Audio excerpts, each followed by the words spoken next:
আমি একটা বিষয়ে লক্ষ্য করেছি, এটা খুবই ইতিবাচক বিষয়। সেটা হচ্ছে আমরা যখন কোথাও কোনো একটা দুর্ঘটনা বা কোনো একটা আক্রমণ বা কোনো একটা সেন্সিটিভ ইস্যু নিয়ে সনাতন ধর্মাবলম্বীদের স্বার্থ রক্ষার জন্য কোনো পোস্ট করা হয়, সাথে সাথে অন্যান্য সনাতন ধর্মাবলম্বীরা সেই পোস্টটাকে দ্রুত শেয়ার করে সেটাকে ছড়িয়ে দিচ্ছে। এটা খুব ভালো। আসলে এটা হচ্ছে আপনি যদি প্রত্যক্ষভাবে সহযোগিতা নাও করতে পারেন, এটা পরোক্ষ সহযোগিতার অন্যতম একটি বিষয়। কেউ যদি অত্যাচারিত হয় বা নিপীড়িত হয়, ঘটনা যদি সত্য হয়, তাহলে অবশ্যই উচিত সকলকে এভাবে শেয়ারের মাধ্যমে পাশাপাশি থাকা। কারণ যখন শেয়ার করবেন তখন ওনারা দেখতে পাবে এবং সচেতন মহল, প্রশাসন এবং সরকার কর্তৃপক্ষের বিষয়টা নজরে আসবে। সেই জন্য এই দিকটা খুবই ভালো।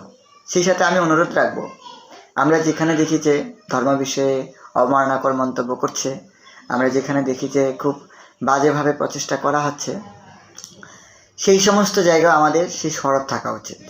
প্রত্যেকটা মিথ্যা সংবাদের কমেন্ট বক্সে গিয়ে ইতিবাচকভাবে কারো ধর্মকে গালি না দিয়ে, কারো অনুভূতিতে আঘাত না হেনে শুধুমাত্র যে সত্যটা সেটাকে প্রতিষ্ঠিত করা উচিত। কারণ আপনার একটা কমেন্টস, আপনার একটা ইতিবাচক মন্তব্য মানুষের মনোভাবকে পরিবর্তন করতে পারে এবং কর্তৃপক্ষকে বিষয়টা সম্পর্কে সুস্পষ্ট ধারণা নিতে পারে। তাই আমি প্রত্যেক সনাতন ধর্মাবলম্বী ভাই ও বোনদেরকে আমি অনেক কৃতজ্ঞতা জ্ঞাপন করছি। আমি পরিলক্ষিত করেছি যে আমরা দেখছি যেখানে সনাতনীদের যে কোনোভাবে হোক দুর্ঘটনার শিকার বা নির্যাতনের শিকার যে সমস্ত ভিডিওগুলো আসতেছে, সেই ঘটনাটা আগে সত্যতা যাচাই করছে এবং সত্যতা যাচাইয়ের পরে সকলে শেয়ার করতেছে। এটা খুবই ভালো।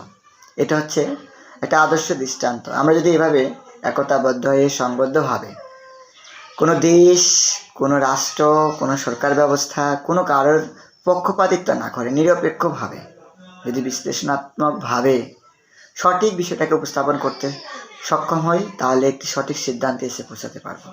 একটি আদর্শ দেশ, সুন্দর সমাজ, একটি উন্নতশীল জাতি করতে পারবো। তাই সকলকে অসংখ্য কৃতজ্ঞতা এবং ধন্যবাদ জ্ঞাপন করছি।